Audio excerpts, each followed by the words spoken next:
Lorsque Dieu créa l'homme, il avait envoyé son ange prendre un bout de terre de chaque coin du monde, de sorte d'avoir un mélange de terre de différentes couleurs, et faire de ce mélange diversifié la base de sa création divine.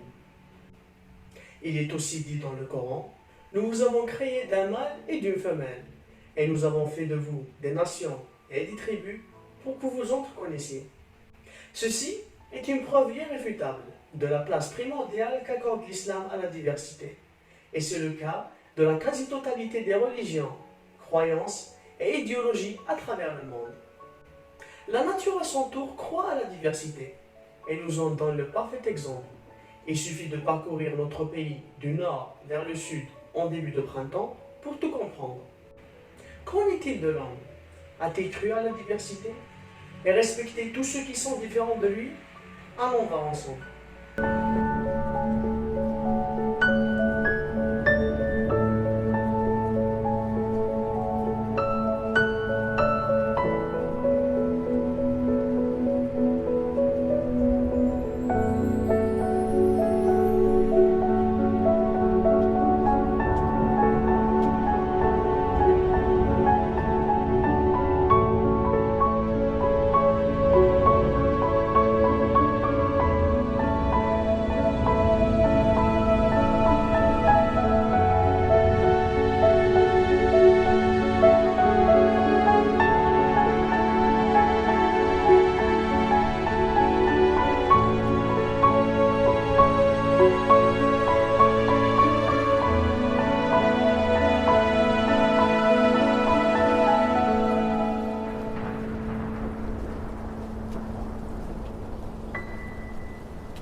Comme nous venons de le voir, les différences d'avis et de croyances n'ont pas cessé d'allumer les guerres.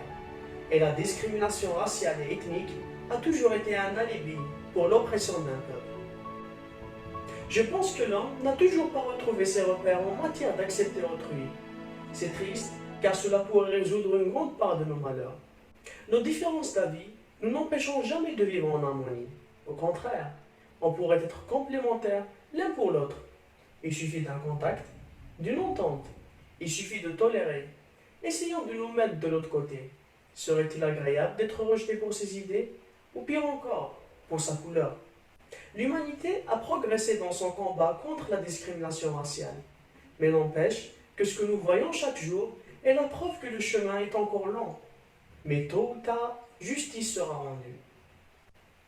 L'être humain est une réalité complexe qui inscrit dans son environnement une nécessaire diversité. À bientôt.